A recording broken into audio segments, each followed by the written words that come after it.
Emploi jeune, bientôt la création d'une structure unique. Le Conseil présidentiel prend les choses en main. Le point de cette réunion présidée par le chef de l'État dans ce 13h.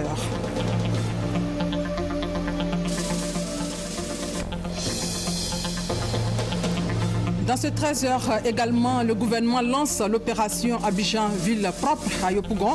Plus de 2 milliards pour faire de la capitale la perle des lagunes.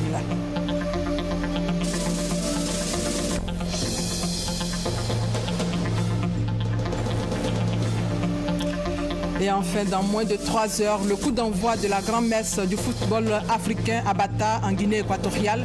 16 équipes en lice. Bonjour. Arrivé à Abidjan hier, en milieu de matinée, après l'inauguration du pont de Boisflé, le président Alassane Ouattara a reçu le chef de l'État du Bénin, Boni Yayi. Il lui a dit son admiration pour la réalisation du pont Henri Konan Bédié, affirmant que l'ouvrage a transformé Abidjan. Alassane Ouattara est un grand bâtisseur. Jérôme Kofi Aboulé. Boni Yayi chez le président de la République, Alassane Ouattara. Le président béninois en Côte d'Ivoire, relativement aux activités de la BAD, a saisi l'occasion pour rencontrer ce vendredi 16 janvier 2015 son homologue ivoirien.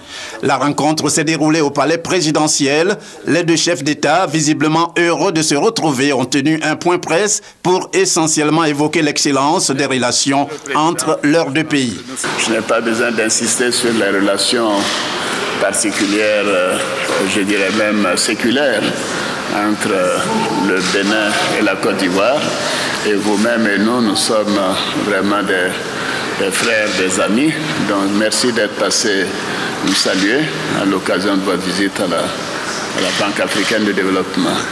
Mon cher grand frère, je voudrais profiter de cette occasion pour renouveler les vœux du peuple béninois, du Bénin, de la République béninoise, et à vous-même, Président, merci. À la Première Dame, merci. À la famille, à votre gouvernement et au peuple ivoirien. Merci beaucoup. Je suis convaincu que l'année 2015 sera meilleure que l'année 2014 sur tous les plans. Et je suis convaincu que c'est l'année de la réalisation de tous vos vœux, vos ambitions que vous êtes en train aujourd'hui de déployer. Et ceci dans l'intérêt du peuple ivoirien et dans l'intérêt de nos peuples, de la sous-région, comme vous l'avez si bien dit, Monsieur le Président. Je suis arrivé effectivement tout juste pour régler un problème ponctuel à la Banque africaine de développement. Mais en tant que Saint Thomas, j'ai vu, parce que lorsque Saint Thomas, il ne croit que lorsqu'il voit. Alors j'ai entendu parler de ce pont qui a complètement changé la ville d'Abidjan. Et je pense que le président, je voudrais vous transmettre les remerciements de toute la sous-région et du continent, parce que c'est par vous que nous sommes en train de comprendre que l'émergence, c'est d'abord l'énergie, c'est d'abord les infrastructures. Et depuis que vous avez pris en main vraiment la destinée de ce pays frère qui demeure au cœur de notre sous-région, Président, nous voudrions vraiment nous féliciter de ce bilan. Merci. Très radieux. Merci. Et nous prions Dieu le Père Céleste, Dieu Allah, de continuer de veiller sur vous, vous donner les ressources pour que vous puissiez continuer, parce que pour nous, la Côte d'Ivoire est très importante et que ensemble, nous allons continuer cette voie de l'intégration régionale. Pour le président béninois, Boni Yayi, le plaisir sera toujours le même de rencontrer le président de la République de Côte d'Ivoire, Alassane Ouattara, pour s'inspirer de son expérience en tant que grand bâtisseur. Le chef de l'État qui a présidé une réunion du comité présidentiel sur l'emploi jeune. En clair, il s'agit pour l'État de réfléchir sur les stratégies visant à réduire le taux de chômage en Côte d'Ivoire. Jérôme Kofi Aboulé. La question de l'emploi des jeunes reste l'une des préoccupations majeures des autorités ivoiriennes. C'est justement pour en parler que le comité présidentiel sur l'emploi des jeunes s'est réuni ce vendredi au palais présidentiel. Une réunion présidée par le chef de l'État, le président Alassane Ouattara. Le président de la République avec à ses côtés quelques membres du gouvernement, notamment le Premier ministre Daniel Kablan-Duncan, ainsi que des responsables œuvrant pour l'épanouissement de la jeunesse. La réunion de ce vendredi a notamment permis de plancher sur des stratégies à mettre en place pour parvenir à réduire considérablement le taux de chômage en Côte d'Ivoire. Nous avons débattu ce matin autour de la question de la centralisation des ressources qui sont mises à la disposition de ce projet-là de réduction du chômage.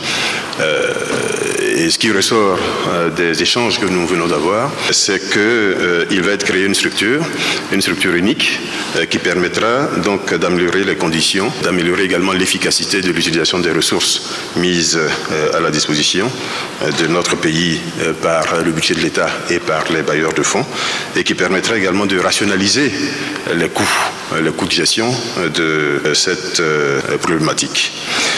Cette structure aura également un meilleur ancrage institutionnel et cette structure va intégrer également les bailleurs de fonds, le secteur privé et les banques pour avoir une meilleure efficacité.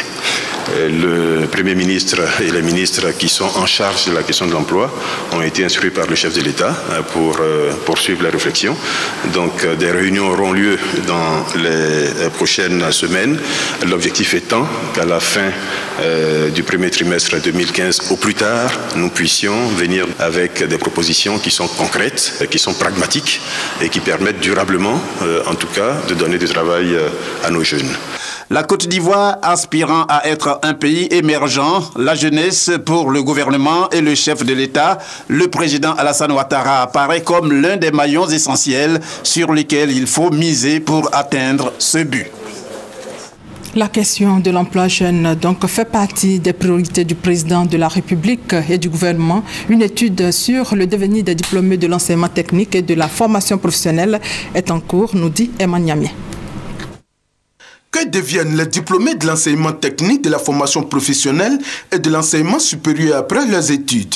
La question préoccupe l'AGEP, l'Agence d'études et de promotion de l'emploi. Une étude est en cours afin de recueillir des données fiables pour mieux orienter les politiques d'emploi. Les informations issues de ces statistiques contribuent à rendre plus pertinentes et plus efficientes les mesures visant à réduire les taux de chômage et de sous-emploi des jeunes diplômés. L'enquête emploi 2014 révèle que le taux de chômage en Côte d'Ivoire est de 26,5% et les diplômés de l'enseignement supérieur sont les plus touchés. Selon Ngo Bakayoko, représentant le ministre d'État, ministre de l'Emploi, des Affaires sociales et de la formation professionnelle, cette étude arrive donc à point nommé. Quand on aura tous les éléments, tous les résultats donc de l'étude, on saura alors s'il faille supprimer certaines filières, supprimer certains diplômes pour donc ne retenir que les diplômes qui intéressent les entreprises ou bien les filières qui intéressent les entreprises. L'employabilité des jeunes diplômés, l'une des priorités du gouvernement ivoirien,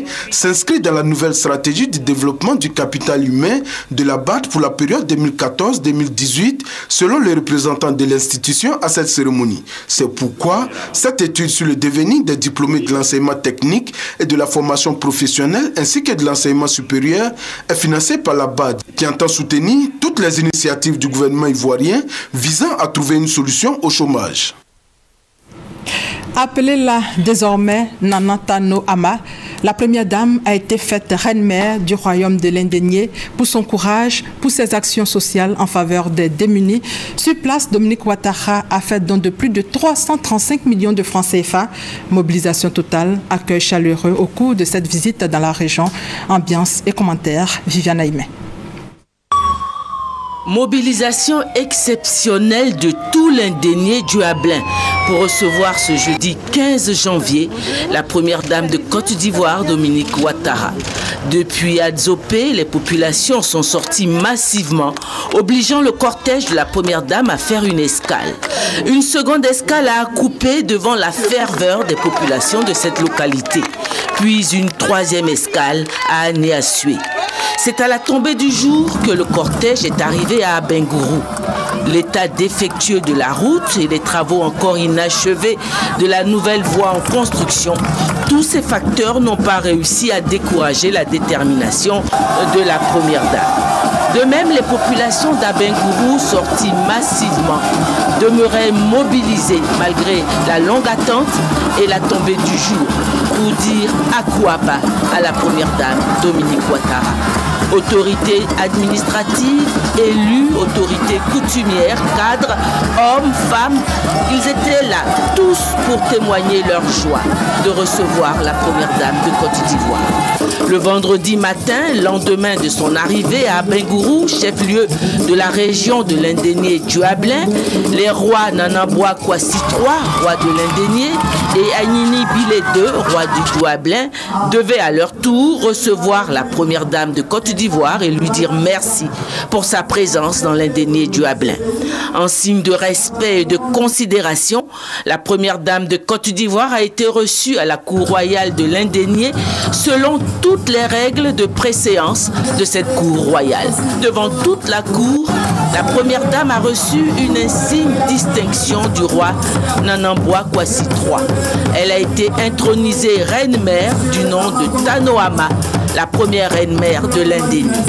Madame la Présidente, aux côtés de votre époux, vous menez le bon combat, celui de la lutte contre la pauvreté au niveau de vos sœurs. Aucun secteur d'activité de notre pays n'échappe à votre générosité légendaire. Soyez en remerciés et que Dieu, maître de toutes choses, guide vos pas dans vos entreprises pour le bonheur des Ivoiriens. Dans l'imagerie populaire des Indiens, nous disons que derrière un grand roi se trouve une grande mère. Madame la Présidente, vous êtes une grande dame derrière un grand homme.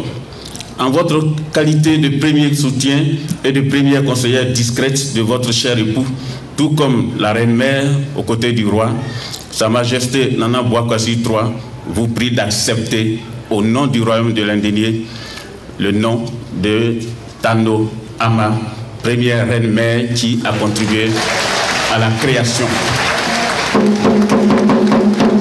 à l'épanouissement et au rayonnement du royaume qui a le grand plaisir de vous accueillir ce jour. Veuillez accepter les attributs qui accompagnent votre nouveau nom.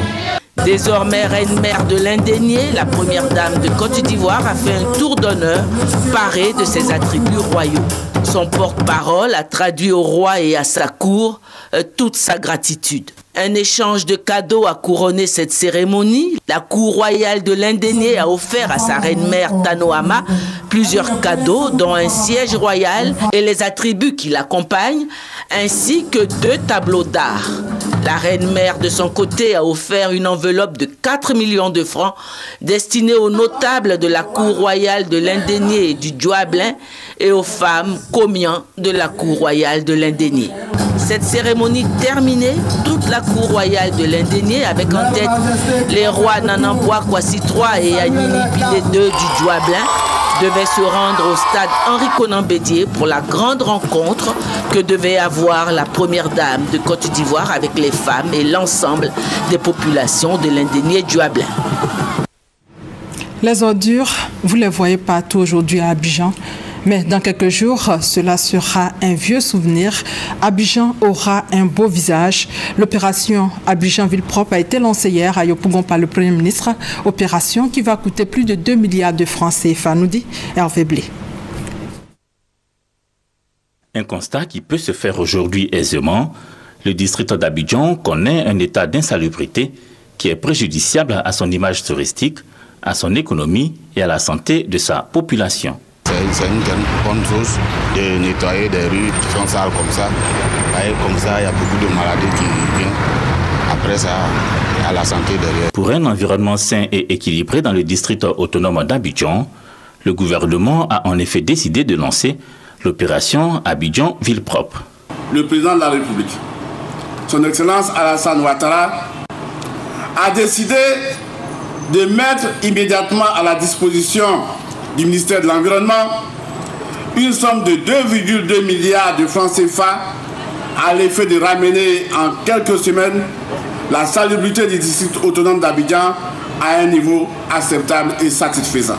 Cette opération spéciale a pour objectif de procéder sur tout le territoire du district autonome d'Abidjan au balayage des voies et des places publiques, au curage des caniveaux, à l'enlèvement et au transport des ordures ménagères et à leur mise en décharge. Pendant les 5 semaines que va durer l'opération, Il sera également procédé au déguerpissement des occupations anarchiques et insalubres, des emprises des voies publiques, au rachat des sachets plastiques pour leur recyclage et à la sensibilisation des populations. Comme le constatons tous, sous la haute autorité de son Excellence, Monsieur le Président de la République, son Excellence, Monsieur Alassane Ouattara, le gouvernement est au travail dans tous les secteurs d'activité et cette tendance doit être maintenue et même accentuée pour soutenir une croissance économique forte, durable et inclusive, pour une prospérité partagée et pour le bonheur de toutes les populations ivoiriennes. 1 300 000 tonnes de déchets solides ménagers sont produits par an dans le district d'Abidjan. Pour leur bonne gestion et surtout pour soutenir le gouvernement dans sa volonté de leur éviter nuisances et pollutions, les populations sont invitées à plus d'engagement dans la préservation de l'environnement. École obligatoire pour tous les enfants de 0 à 16 ans. En Côte d'Ivoire, plus aucun enfant ne doit rester à la maison, veut cher au président de la République. Pour s'assurer de l'effectivité de ce programme, le ministère en charge de l'éducation a tenu une séance de travail avec les acteurs du système éducatif. Reportage Christelle Nda et Grace Kando. L'école obligatoire, une décision de l'État ivoirien pour promouvoir l'instruction. La mesure entre en vigueur dès octobre prochain. Sont concernés par ce projet les enfants de 6 à 16 ans. Pour la mise en œuvre de cette politique éducative, la ministre de l'Éducation nationale et de l'enseignement technique, Kandia Camara, a rencontré tous les acteurs du système éducatif. L'une des priorités de 2015, c'est l'école obligatoire. L'émergence de la Côte d'Ivoire partira de l'éducation et la formation des enfants de ce pays. Avant que les populations le fassent, je voudrais que nous, acteurs du système éducatif, je le dis, premier acteur du système éducatif, qu'on s'approprie ce programme. Les acteurs du système éducatif se disent prêts à relayer l'information dans leurs différentes localités. En tant que directeur régional, sur le terrain, nous allons d'abord commencer par une sensibilisation. Une forte sensibilisation auprès des acteurs et surtout auprès des parents. Nous saluons cette mesure. Seulement, nous demandons au gouvernement d'accompagner cette mesure par la construction des infrastructures. Autre défi du ministère de l'Éducation nationale, la lutte contre le redoublement et l'échec en milieu scolaire. L'école obligatoire pour tous va coûter sur 10 ans à l'État de Côte d'Ivoire la somme de plus de 8 milliards de francs CFA. La Côte d'Ivoire a la capacité d'opérer un deuxième miracle économique. Le pays a fait des progrès remarquables. Ces propos sont soutenus par le président du groupe de la BAD, la Banque africaine de développement, Donald Kaberuka, au cours de sa rencontre annuelle. Le point avec Noël. Sofitel Hôtel d'Abidjan Cocody. Les ambassadeurs des pays régionaux et non régionaux accrédités en Côte d'Ivoire déjeunent avec le président du groupe de la BAD, Donald Kaberuka, la haute direction de l'institution, le gouverneur pour la Côte d'Ivoire, le pays hôte. Une tradition qui revêt un caractère singulier pour le président, 11 ans de présidence hors du pays hôte. Situation de crise oblige. Au menu, le bilan de l'institution, les perspectives économiques de l'Afrique, avec comme dessert le fait que l'année 2015 est caractérisée par des élections dans bon nombre de pays régionaux. Pour le bilan, l'institution se porte mieux malgré les années de crise. Au moment où la banque quittait la ville d'Abidjan, le volume total des opérations était de 3,6 milliards de dollars américains. Aujourd'hui, après 11 ans, ce volume avoisine les 8 milliards de dollars américains. Un accroissement à la mesure des attentes d'une Afrique émergente. En plus des performances de la banque, l'Afrique se porte mieux globalement et attend poursuivre sur cette lancée en dépit de l'environnement économique mondial mitigé. Les perspectives seraient encore meilleures si des progrès plus rapides étaient réalisés dans 3 domaines. L'intégration de l'Afrique, le marché unique africain, la question des barrières non tarifaires et notre mode de financement des infrastructures. Sur la question des élections, Donald Kaberuka souhaite qu'elles se déroulent dans un climat apaisé. Toujours en économie, la commission de l'UEMOA tient un atelier dans la capitale béninoise depuis ce samedi à l'attention des journalistes économiques. C'est en marge de la 18e session ordinaire de la conférence des chefs d'État et de gouvernement de l'Union. Il s'agit de faire l'état des lieux des chantiers intégrateurs de l'UEMOA. La RTI est représentée à cette formation par Adama Kone, chef du service économie. Son reportage complet dans nos prochaines éditions. Dans le domaine des médias, l'application de la convention collective, c'est dès fin janvier. Bonne nouvelle annoncée par le ministre de la Communication à l'occasion des échanges de vœux avec les structures sous sa tutelle et organisations professionnelles. Michel Digré. C'est au 22e étage de la tour C que les structures sous tutelle du ministère de la Communication, les organisations professionnelles et syndicales du secteur de la presse et le personnel du ministère ont présenté leurs vœux de nouvel an au ministre Afoussiata Bamba Lamine. À l'occasion de cette cérémonie, le ministre de la Communication a annoncé de très bonnes nouvelles. Je vous souhaite ainsi qu'à vos collaborateurs et familles une année 2015 émaillée de victoires éclatantes, de défis relevés et de paris gagnés. 2014 s'est écoulé avec son lot de chantiers achevés.